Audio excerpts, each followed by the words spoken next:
Hey guys, welcome to this episode of Gov School Rocks, where we learn to speak rock in order to understand what the environment's telling us about its story. Today we're here on Liberty Furnace Road, just down the road from Gov School. Well, maybe about a half an hour. Looking at this lovely outcrop of Martinsburg Formation. This late Ordovician set of deposits is really important. Represents what we think is deeper water in a marine setting that existed at the time. And while there's still some carbonate constituents to this, it's mostly terrestrial or siliciclastic, as we like to say, so sandstones, siltstones, and shales. And if you look carefully, you can see a big band of sandstone right below a bunch of shale, and then you'll eventually see little big bands of sandstone above or below shale, and so forth again. As we walk up here, you'll notice also that the layers are tilted, right? So this was all done. These were originally deposited flat horizontally in that marine setting, but subsequent mountain building, the Allegheny orogeny, tilted them. And so they have their current dip angle at about 35 degrees. But what's really cool here is to understand, without getting into like a lot of the geology, I mean, we're looking at turbidite sequences. We're looking at undersea landslides where you have nearly complete what we call Bauma sequences, where you have this big thick sandstone lying beneath finer mudstones that got deposited later. And then you have another package of sandstones below shales and mudstones, and another package of, and it's an alternating sequence of undersea landslides. But more than that, we're looking at environmental change or action that's happening in the environment. As we move from this side of the outcrop on up towards the top, we're looking at older rocks down here, all the way up to younger rocks up there. These rocks, like pages in a book, tell us the story of the Earth at this location at that time. So we can come to an outcrop like this, start at the bottom, as long as we know which way is up, and there are ways to tell that. We can get into the nitty-gritty of that another time. But we start from the bottom. That's the oldest, those are the oldest rocks. We work our way up to the top. And if we know what we're looking for in the outcrop, we can say something about how the environment was changing over time, because time is represented by from the bottom to the top. There's an element of time there. This may be several million years of deposition within the sequence, probably hundreds of thousands of years in this case. It's hard to say. We'd have to look and do find some ways to date the materials to constrain that. And with these sedimentary rocks, that can be really challenging unless we find things like volcanic ash layers and so forth. But we know how sedimentation occurs in marine basins today. And we can look at sedimentation rates today that exist in a similar basin, or basin similar to what we think this one was like, and be able to say something about how this one may have been behaving also. But if we set this down here, set the camera down for a second, and walk up to the outcrop, watching out, of course, for thinking about safety, right? So I've got my rock camera here. I'm walking up to an outcrop with a lot of rocks above me, so I've got to be very careful about what might fall on my head. I've also got a road here where people drive kind of fast, so we got to watch out for those sorts of things. So when I look down here, I've got prickly pear cactus. I've also got some poison ivy, so I've got to watch out for some of the biota as well. Prickly pear I'm not worried about. In fact, I might take some home, make some jelly or something, roast it, good stuff. But down here, what we call the talus, broken little bits that have come from up on the outcrop, and they themselves, they're out of place, but they can tell us something about the environment, about the outcrop. I'm going to take a few of these home, and we'll look at them more closely in the lab.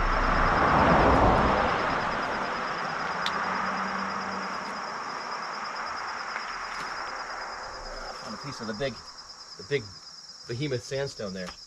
We'll take a few pieces back to the lab. We'll look at them.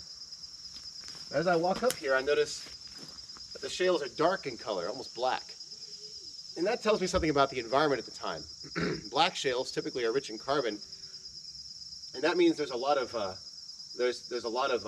oxygen being used in the water column at this point, or or not, in other words, not a lot of oxygen left, and that tends to lead to the deposition of black shales. You get a lot of black carbon from organic material that didn't fully digest. And so this shale, in fact, or decompose rather, digest, you can use that same term, so not entirely all that different really. But these shales likely have a certain amount of hydrocarbon content because of the marine plankton that were a part of that deposition. So watch out for the cars coming in. Alright, of course, the sandstones are tan in color. So they're coming from, all this is coming from further upslope and being brought downslope by these landslides, by the action of those landslides. When I look really closely, I can see very fine layers in here, and I can break the shales off, and they're coming off in really little, tiny little sheets. If I look closely, I may even find some graptolite fossils or other kinds of little bits of skeletal debris that can tell me something about the organisms that lived at that time. But fine-grained sediments like this are deposited in quiet water, generally. So I know that the sandstones, larger grain, were deposited with more energy. So those were deposited first, followed by the mudstones, which would have rained out of the water column a little more slowly because of their finer grains or smaller grain size. So that tells me something about the environment as well. Also tells me that where I am, these are the bits that made it down this deep, where little silts and clays and muds. So I know I can say something about roughly how deep I am. These settled down very, very, very calmly in a laminar sort of fashion. So we were below wave base where this was deposited. So the waves weren't moving back and forth like they do near a shoreline, which would have winnowed out all the mud and that all gets carried down slope. So here we're in quiet water, so that's why we think it's deeper. Okay, but these little bits of shale sometimes reveal other features. Sometimes you can find little structures where little worms were burrowing through and other things. Those are called trace fossils or ichnofossils. They can tell us something about what was living in these things as well. I don't typically find a lot of fossils in the Martinsburg. I found graptolites and things in certain layers, not at this particular outcrop. But there's a lot of interesting information in here. But again, from the bottom of this outcrop to the top, when this is all flat, this all represents environments that existed at the time. And of course, again, the tilting is from mountain building that came probably almost 150 million years later, and tilted these the way they were. These were rock by then, but still, that's how they became dipped like this. And we call this dipping, by the way. So this is all part of what we either call an anticline or a syncline. And I have to do some more research to know whether this is an anticline or syncline or part of it. An anticline is a fold that looks like this, and a syncline is a fold that looks like this. Either way, we're on the limb of either an anticline or a syncline, depending on our situation here. But that's all what we might call a structural overprint that is in place on the rocks later on. So we have a couple of periods of information here about the environment. Of course, we have the things that are living on it now, the current ecosystem, the poison ivy, the prickly pear, the grass, whatever might be growing in terms of lichen on the rock. There's a story to be told there. And those organisms are adapted to live in this environment. We can talk about that, these niches here. We can also talk about the original environment that deposited these rocks in the marine setting that no longer exists here, but did exist here 450 million years ago. In between that, we can talk about the mountain building event that tilted the rock, which was rock by then, but tilted it where it is, created the mountains that once existed here that were as big as the Himalayan mountains are today. So all of this together tells us something about not only the environment at the time, but the environment since, and the environment today, just by looking at a road cut, at an outcrop, something you drive by all the time and probably take for granted. But hey, that's all for now. I'm going to go and play around here in the outcrop and try to learn some more if I can. In a moment, we'll take you down to a stream and show you another location.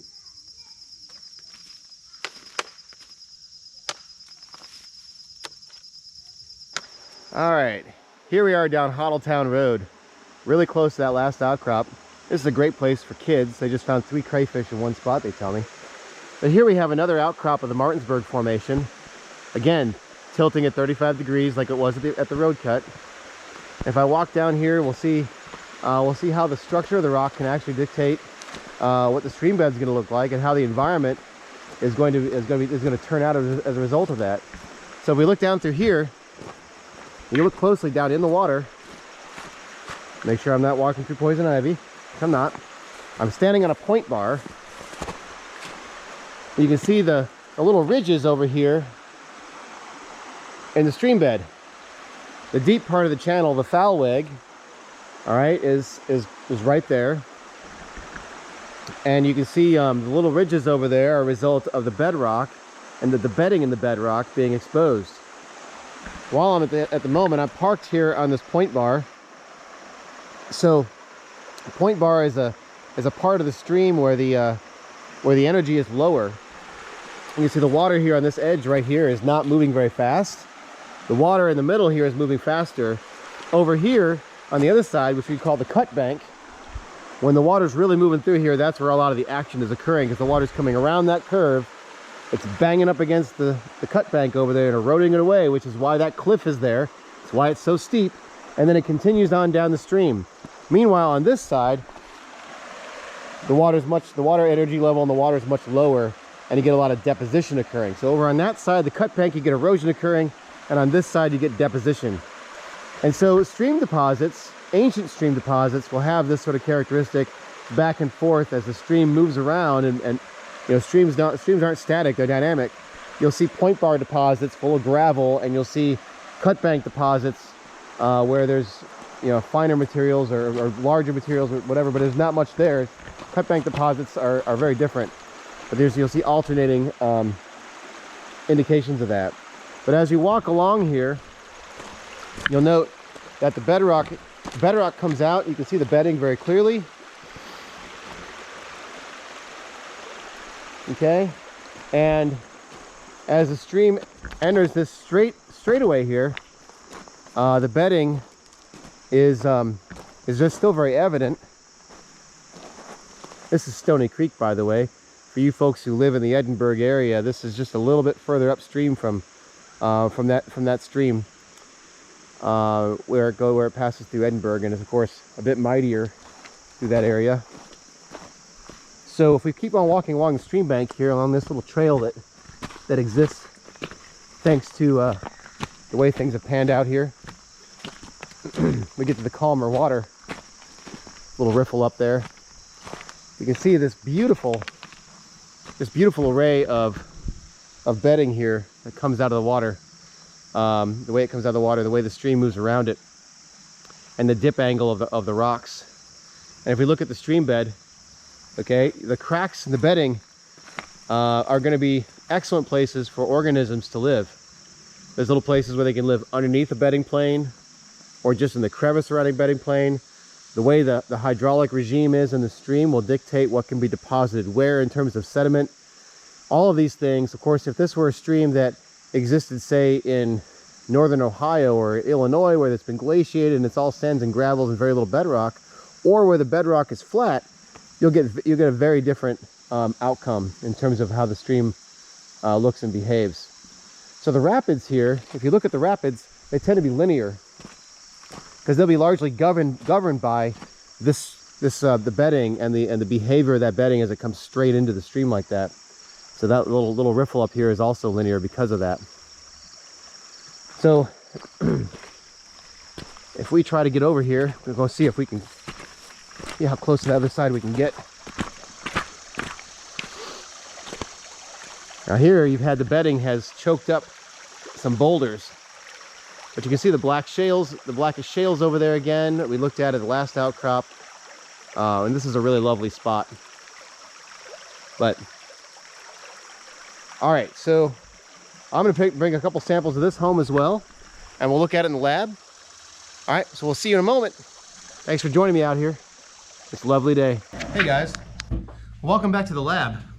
So here we're gonna look at the rocks in context, but we're gonna look at the rocks in context we saw in the field in the prior clip, in the context of the bigger stratigraphy, or story of the rocks as it exists. So the other day we stopped in the Martinsburg Formation, and the Martinsburg Formation, which is in this case T5, had some shales, and also had some sandstones or some siltstones. Now this particular chunk of Martinsburg, I've actually polished up, and you can see, if you look very closely, some nice thin laminations of little brown to gray silty layers in that particular specimen. And here the same thing's going on, but they have more of a sort of a wispy nature to them. They're not as flat. So there's some interesting things going on in the structure here, but in both cases, we've got a mixture of limey sediments with terrigenous or siliciclastic sediments. So the Martinsburg is typically, again, interpreted as deeper water, the result of turbidite deposits or submarine landslides. But that's not the only story. While the Martinsburg may be deeper water, the rocks that occur below it are limestones. So this one, T4, this is the Aranda, which is right as a transition from the Edinburgh to the Martinsburg. And Aranda is usually, these days, considered the basal part of the Martinsburg, but it's still limestone. So it's shallow, where we would interpret this as it's very dark limey, but it's also shallower water. As we move down in the sequence, we get closer and closer. This is the Edinburgh Formation. Now we're purely in limestones. This is the limestone that is the one you see going up and down Route 11 for most of the valley, especially through Shenandoah County, in outcrops along the side of the road. And sometimes that Edinburgh has these little, what we call ribbon rock in it. And this is a really good indication that it's shallower water, because here what we have is the alternation of limestone in the gray and dolomite with the tan. The dolomite, or the there is actually the result of what we call algal mats. Again, there's nothing living on land at this point except for some algae and stuff. There's not really much, the oxygen's in the atmosphere, but life hasn't evolved well enough to be able to live on land. So we get lots of algal mats. And there's an alternation here of slightly deeper to shallower to deeper to shallower, the algal mats representing shallower environments. You also in the Edinburgh get volcanic ash deposits, what we call bentonite deposits. And that's because at this time, the Taconian Mountains, which are a volcanic island arc, have big volcanoes erupting. So we get big ash layers, which help us, because we can date these radiometrically, constrain the ages of the rocks, of the rock layers we're looking at. As we go further down, we get again into other limestones. And this bottom limestone, and here's the Newmarket limestone, named for, of course, Newmarket. Again, you have more of that ribbon rock look going on here with more of the algal mats and so forth. Now, if we go above the Martinsburg, we've left the carbonates behind once we hit the Martinsburg. So, you know, we've shallowed up. The story of these rocks starts with these limestones that are shallower water, and then we get a deepening sequence to the Martinsburg, and then it begins to shallow again. But it's not just a quick shallowing. We end up with a completely different tectonic sequence, because now we have a mountain range that's come and gone, and we have a lot of erosion occurring, and now we have the filling in of the basins with sediment, and you get to formations like the Oswego, which will have gravels in them. Now we're looking at almost entirely siliciclastically derived sediments. Here's a really big clast, really big gravel. Okay, these are river deposits, stream deposits. Okay, we've got those. We get sandstones. We get up to the Massanutten or the Tuscarora, which makes up the ridges of the Massanutten Mountain here, or on the Alleghenies, the ridges of the mountains there. And it's a sandstone. If you look closely, you can see it's a pretty coarse sandstone. There's some pretty big grains of sediment in there. As we move up through there, we get into the Bloomsburg, which is really rich in iron, a center for the iron industry here at one time. And if we keep going up, we get to deposits that even have an evaporite character. In other words, now we're into the Silurian period, where these were primarily, sort of tidal flat type deposits where you have salt casts being left behind, and basically water is evaporating. You can think of it as a way to make ancient sea salt, if you will. We also get stromatolites again, and this is an example of a stromatolite. Stromatolite's not actually an organism, but it's a series of algal mats that produce these mounds. As the tide goes in and goes out, more algae grows in a new layer, and then as the tide comes in, the sediment's laid down on top of that algae. The Tide goes out, algae grows again. So these these build up over time. And of course, as you keep on going up, you eventually get to what we call the Oriskany sandstone, which has fossils in it. It's more like a beach deposit all the way to the top of this particular sequence of rocks. This sequence of rocks, called the Cratonic sequence, tells us the story of the Taconian orogeny, the big mountain building event that's centered right in the middle of it, and basically explains why we see the rocks below and why we see the rocks above in terms of the history of these rocks. The Martinsburg we looked at the other day is just a single part of that story. That big outcrop representing whatever amount of time that represents is just a portion of the actual tens of millions of years represented by this entire sequence. These are the stories that we want to learn about. These are the stories we want the rocks to tell us about environmental change. We don't get it from any better place than from the rocks themselves. Because ultimately, that's where our story comes from also. We are made of dust, whether it's stardust or rock dust. And our story is a part of this story. All right, guys, thanks, and look forward to next episode.